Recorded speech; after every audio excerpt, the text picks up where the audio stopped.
Now next topic is vapor pressure of solution containing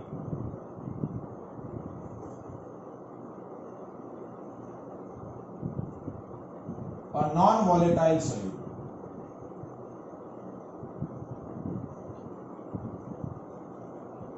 In the last article, what we have discussed, the vapor pressure of solution in which both the solute and solvent are volatile.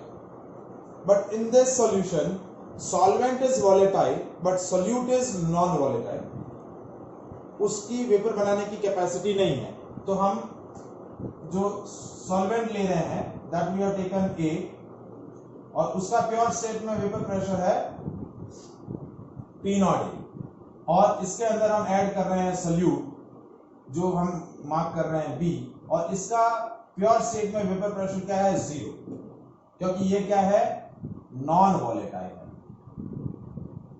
और इन दोनों को mix करके जो solution form कर रहे हैं उस solution का मुझे क्या कैलकुलेट करना है वेपर प्रेशर कैलकुलेट करना है। So how to calculate the vapor pressure and how this vapor pressure is relate to the vapor pressure of pure solvent. P0A क्या है vapor pressure of pure solvent. So when we add a non-volatile solute in the pure solvent and form a solution, then the vapor pressure of solution is lesser than the vapor pressure of pure solvent. यानी जो solution बनेगा उस solution का vapor pressure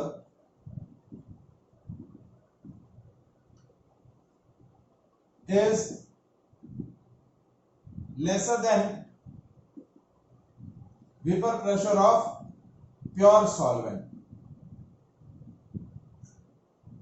मतलब ये जो solution का vapour pressure की जो वैल्यू आएगी उसकी वैल्यू इस P0A से कम रहेगी। Now why the vapor pressure of solution formed is lesser than the vapor pressure of pure solvent? So to understand that we are taking a situation, जैसे हमने एक क्या लिया एक कंटेनर लिया, इस कंटेनर के अंदर पहले क्या है लिक्विड A है, ये लिक्विड A और इस लिक्विड के जितने भी मॉलिक्यूल्स हैं वॉलेटाइल है तो they have a tendency to convert into the vapour. तो इस अपर सरफेस पर सारे मॉलिक्यूल्स किसके हैं A के हैं, ये सारे A है। So they have a tendency to convert into the vapour. अब जैसे ही क्या करूंगा इसके अंदर मैं सॉल्यूट ऐड करूंगा। सो certain places of molecule A is taken by the molecules B. ये जो अपर सरफेस पे पहले जो सारे A मॉलिक्यूल्स हैं अब उन मॉलिक्यूल्स में से कुछ मॉलिक्यूल्स की जगह क्या आ जाएंगे B भी आ जाएंगे क्योंकि अब जो मेरा सॉल्यूशन बना है उस सॉल्यूशन में क्या है मेरा लिक्विड भी है और लिक्विड के साथ साथ क्या है कुछ वॉलेटाइल नॉन वॉलेटाइल सॉल्यूट भी है। तो पहले क्या था कि इस अपर सरफेस पर सिर्फ वॉलेटाइल मॉलिक्यूल्स थे, लेकिन अब क्या होगा वॉलेटाइल मॉलिक्यूल्स के साथ साथ कुछ क्या होंगे नॉन वॉलेटाइल मॉलिक्यूल्स भी आ जाएंगे। तो in the solvent A all the molecule has a tendency to convert into the vapour. तो वेपर बनाने की टेंडेंसी ज्यादा थी, लेकिन यहां क्या हुआ now the some places of the molecule A is taken by molecule B which doesn't have a tendency to convert into the vapor. Now the lesser number of molecule A has a tendency to convert into the vapor. पहले सारे molecules A थे तो सारे molecules जो molecule A थे उनकी vapor बनाने की tendency थी। अब कुछ upper places क्या हुए molecule A के साथ साथ molecule B ने भी acquire कर लिए, तो now the lesser number of molecules A has a tendency to convert into the vapor. So the solution form has a lesser vapor pressure. तो इस वजह से जो आपका सॉल्यूशन बनेगा उस सॉल्यूशन का वेपर प्रेशर प्योर सॉल्वेंट के वेपर प्रेशर से क्या होगा कम होगा। Is that clear? आया समझ में? ये पहले क्या था आपके कंटेनर के अंदर सिर्फ लिक्विड सॉल्वेंट था, उस सॉल्वेंट के सारे मॉलिक्यूल्स की टेंडेंसी क्या थी, वेपर में कन्वर्ट होने की।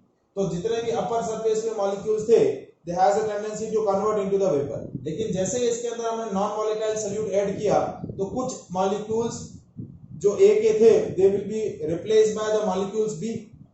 Now the lesser number of molecules A has a tendency to convert into the vapor, so that decreases the vapor pressure of solution form. क्योंकि पहले सारे मॉलिक्यूल्स बना रहे थे, जैसे सपोज अपर सरफेस पे 1000 मॉलिक्यूल्स है, अब क्या हुए, फॉर एग्जांपल 800 मॉलिक्यूल्स हो गए, तो वेपर बनाने की जो टेंडेंसी थी मॉलिक्यूल्स में वो डिक्रीज हो गई, तो वेपर प्रेशर भी क्या हो जाएगा, डिक्रीज हो जाएगा। Is that clear?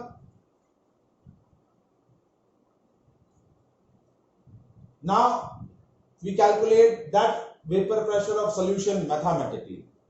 तो हमने जो vapor pressure of solution containing volatile liquids के लिए डिफाइन किया था, P total is equals to P naught A x A plus P naught B x B। इस एक्सप्रेशन में क्या था, ये दोनों कंपोनेंट वॉलेटाइल थे, लेकिन अब हमने क्या किया है कि मेरा ये जो कंपोनेंट सेकंड है, सॉल्यूट है, वो नॉन वॉलेटाइल है, और इसका नॉन वॉलेटाइल होने की वजह से P नॉट B की वैल्यू 0 हो गई। तो ये क्या हो गया, ये कंपोनेंट, ये वाला एक्सप्रेशन मेरा क्या हो जाएगा, 0। तो now P total is equal to only P naught A x A। मतलब vapour pressure of solution containing non volatile solute, its total pressure is basically equals to the partial pressure of solvent only। क्या होगा, partial pressure of solvent only, क्योंकि देखिए P not B की value 0 है, तो ये वाला टर्म पूरा 0 हो गया। सो P total is equals to P naught A x A। Is that clear? तो ये आपका एक्सप्रेशन हो जाएगा partial pressure of a solution containing non volatile solute। तो और इसको हम क्या ले लेंगे, PA। तो ये मेरा एक्सप्रेशन हो गया, vapour pressure of solution containing non volatile solute. ये एक्सप्रेशन समझ में आया? ठीक है। अब इस एक्सप्रेशन को हम थोड़ा सा रीअरेंज कर रहे हैं। देखिए रीअरेंजमेंट कैसे हो रहा है, देखिए PA is equals to P naught A x A, that is a vapor pressure of solution। ठीक है, अब PA is equals to P naught A x A, P naught A x A की जगह रख दिया 1 माइनस एक्स बी। हम रख सकते हैं एक्स ए की जगह क्या रख सकते हैं, 1 माइनस एक्स बी, मल्टीप्लाई किया PA is equals to P naught A minus P naught A x B। अब ये टर्म इधर ले आए, ये इधर ले आए, तो P naught A x B is equals to P naught A minus PA। तो ये जो एक्सप्रेशन आया, ये क्या आया,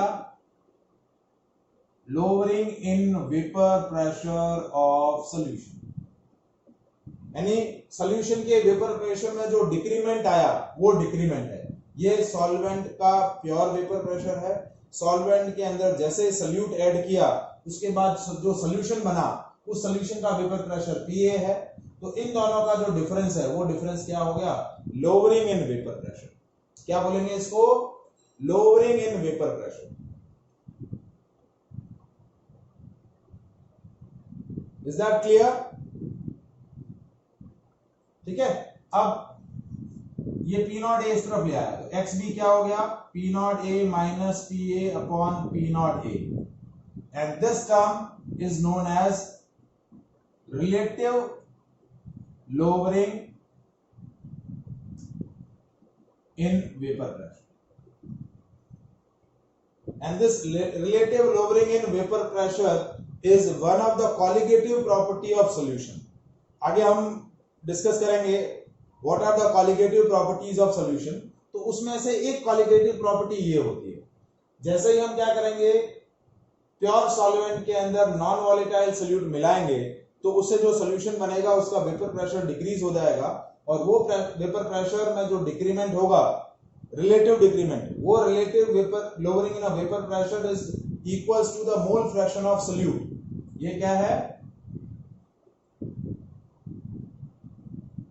सो that's why it is one of the colligative property. आगे हम डिस्कस करेंगे कि कॉलिगेटिव प्रॉपर्टी क्या है, तो ये फॉर्मूला आपको याद रखना है अभी के लिए, XB is equal to P naught A minus P A upon P naught A. XB की वैल्यू क्या होगी, that is NB upon NA plus NB is equal to P naught A minus P A upon P naught A. Is that clear? अब हम यहां इस expression के basis पे दो डिफरेंट केसेस कंसीडर करेंगे। पहला केस, यहां तक समझ में आया आप सब लोगों को?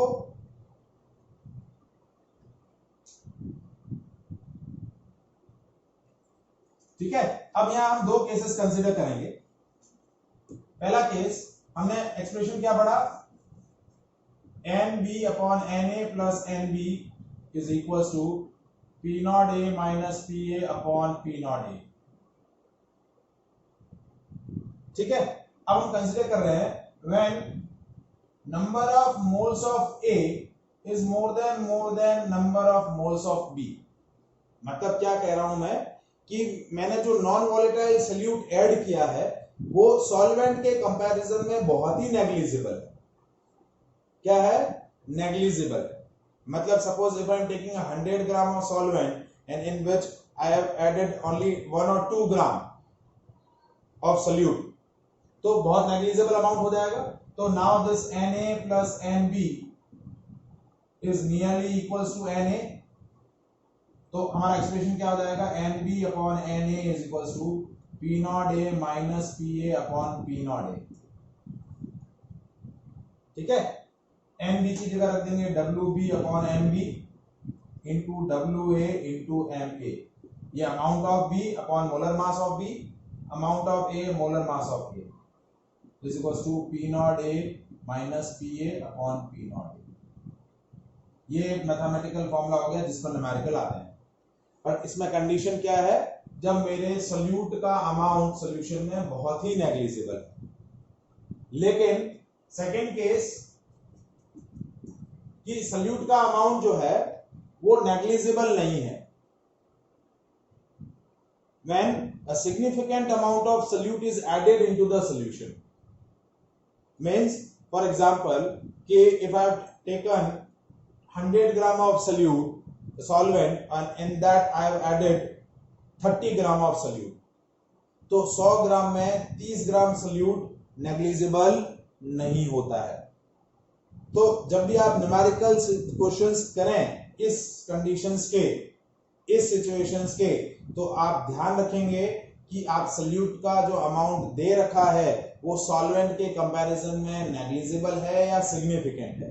नेग्लिजिबल है तो ये चीज यूज करेंगे, सिग्निफिकेंट है तो क्या करेंगे। सिग्निफिकेंट है तो पहले इस एक्सप्रेशन को उल्टा किया, Na plus Nb upon Nb is equal to P naught A upon P naught A minus PA। अब डिवाइड किया Na upon Nb plus 1, Nb से Nb डिवाइड हुआ तो 1 आया, P naught A upon P naught A minus PA। अब ये 1 इस तरफ ट्रांसफर किया, Na upon Nb is equal to P naught A minus PA minus 1, Na upon Nb is equal to P naught A, ये LCM ले लिया P naught A minus PA और ये हो जाएगा माइनस P नॉट A और ये plus PA। तो ये एक्सप्रेशन, ये माइनस प्लस माइनस कैंसिल हो गए। तो Na अपॉन Nb क्या आया, Pa upon P naught A minus PA। अब इस एक्सप्रेशन को मैंने वापस उल्टा कर दिया, तो now this Nb by Na is equals to P naught A minus PA upon PA। Difference देखिए, जब मेरा नेग्लिजिबल अमाउंट था तब मेरा एक्सप्रेशन ये है, डिनोमिनेटर में P नॉट A है, लेकिन जैसे ही मेरा सिग्निफिकेंट अमाउंट होगा तो मेरा एक्सप्रेशन ये बनेगा जिसके अंदर डिनोमिनेटर में क्या है, PA है। P नॉट A की जगह क्या आ जाएगा, PA। PA is a partial pressure of A, partial pressure of solution, not the partial pressure of solvent, pure solvent, वो नहीं लेंगे जब भी आपका सिग्निफिकेंट अमाउंट होगा। तो यहाँ आप एक्सप्रेशन क्या बन जाएगा, केस सेकंड का एक्सप्रेशन क्या बनेगा, that is WB into Ma upon Wa into Mb is equals to P naught A minus Pa upon Pa, ये एक्सप्रेशन हो जाएगा। यदि नेग्लिजिबल अमाउंट होगा तो ये वाला एक्सप्रेशन रहेगा, सिग्निफिकेंट अमाउंट होगा तो ये वाला रहेगा। बस चेंज क्या हुआ, यहाँ डिनोमिनेटर में P नॉट A आ रहा है, यहाँ Pa आ रहा है। कभी कभार देखो मैक्सिमम केसेस में 95% केसेस में यही सिचुएशन दे रखी होती है क्वेश्चंस में, लेकिन 5% केसेस में ये दे रखा होता है। तो ये इसलिए दे रखा होता है ताकि पता चलता है कि आपने प्रॉपरली आर्टिकल को डिस्कस किया है या नहीं किया है। तो आपको ध्यान रखना है कि सल्यूट का, नॉन वॉलेटाइल सल्यूट का अमाउंट नेग्लिजिबल ऐड हो रहा है या फिर सिग्निफिकेंट ऐड हो रहा है। Is that clear? So that we have discuss the vapour pressure, दो आर्टिकल हमने आज डिस्कस किए, vapour pressure of solution containing volatile liquids and vapour pressure of solution containing non volatile solute. इस article से related numericals जो है वो हम नेक्स्ट क्लास में डिस्कस करेंगे। Is that clear?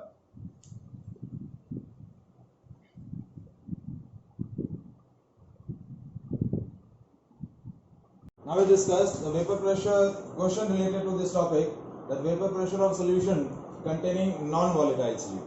So that is equals to XB is equals to P naught A minus Pa upon P naught A. Now question is like that, vapor pressure of pure benzene at certain temperature is 0.850 bar, means आपका solvent जो है that is benzene and its vapor pressure in a pure state is 0.850 bar.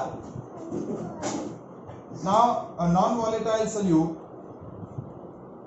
of mass 0.5 gram when added into the 39 gram of benzene, means mass of solute that is Wb that is 0.5 gram and mass of solvent is 39 gram. Salute आपका non volatile है। When you add 0.5 gram of non-volatile solute into the 39 gram of volatile benzene, then the vapor pressure of solution formed is now 0.845 bar। मतलब pure solvent का vapour pressure था 0.850 बार। जैसे ही आपने इसके अंदर smaller amount of non volatile solute add किया, it's vapour pressure decreases, और vapour pressure decrease होके कितना हो गया 0.845। तो सॉल्यूशन के कंपैरिजन में सॉल्वेंट का वेपर प्रेशर ज्यादा है, सॉल्यूशन का कम है, सॉल्वेंट का ज्यादा है। तो आपको कैलकुलेट करना है, calculate the molar mass of non volatile solute. क्या कैलकुलेट करना है? Calculate the molar mass of non volatile solute, that is MB, that is molar mass of non-volatile solute। अब अभी मैंने डिस्कस किया था XB is equals to P naught A minus PA upon P naught A। इसके अंदर मैंने दो cases discuss किए थे। पहला केस मैंने बताया था कि जब आपका सल्यूट का अमाउंट सॉल्वेंट के अमाउंट के कंपैरिजन में नेग्लिजिबल हो, तो ये XB, नॉर्मली XB क्या होता है NB upon Na plus NB, ये होता है moles of solute upon total moles of solution. ये आपका मोल फ्रैक्शन ऑफ सोल्यूट होता है। लेकिन यहाँ एक सिंप्लीफिकेशन क्या है कि the moles of solute is lesser than the moles of solvent. उसके कंपैरिजन में सोल्यूट के मोल्स जो है वो सॉल्वेंट के मोल्स के कंपैरिजन में नेग्लिजिबल है। सो ये Na प्लस NB जो हो जाएगा that is nearly equals to Na। तो ये हो जाएगा NB by Na is equals to P naught A minus PA upon P naught A। क्योंकि 39 ग्राम आपका सॉल्वेंट है, उसमें सोल्यूट का अमाउंट सिर्फ 0.5 ग्राम है, तो इसलिए हम XB की जगह क्या ले लेंगे NB by Na। तो that is the moles of solute upon moles of solvent। तो NB is WB by MB into WA by MA। so that is a actual expression। अब इसके अंदर आपके पास आपको ये MB की वैल्यू कैलकुलेट करनी है। WB दिया हुआ है, WA दिया हुआ है, MA that is a molar mass of benzene.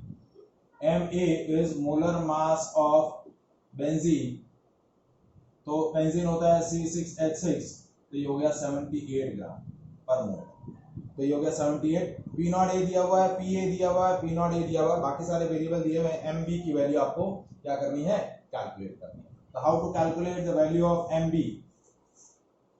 Wb into Ma upon Mb into Wa, that is P naught A minus Pa upon P naught A।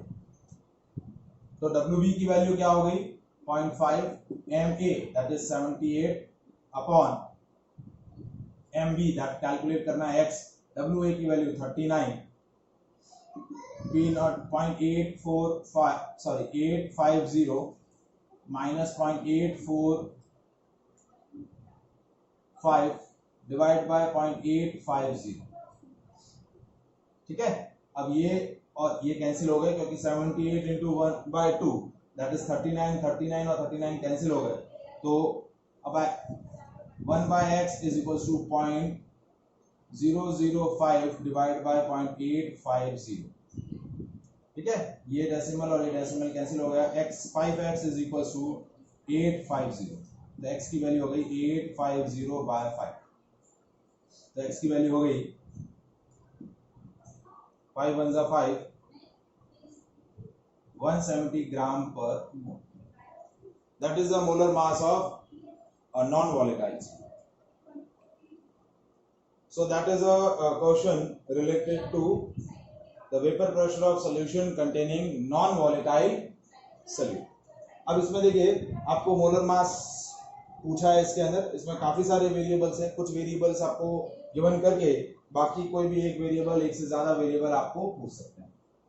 यहाँ हमने ये फॉर्मूला इसलिए यूज किया क्योंकि सोल्यूट का अमाउंट सॉल्वेंट के amount के comparison में नेग्लिजिबल है। If the amount of solute is significant, तो एक्सप्रेशन में क्या चेंज आएगा, इस तरफ वाला एक्सप्रेशन तो ये रहेगा, यहाँ P नॉट ए की जगह क्या आ जाएगा, Pa आ जाएगा।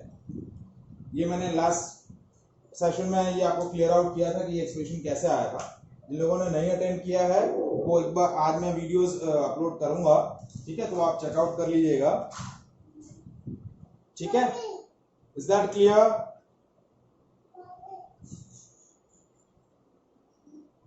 Any doubt? वंदन, हेलो, समझ में आया?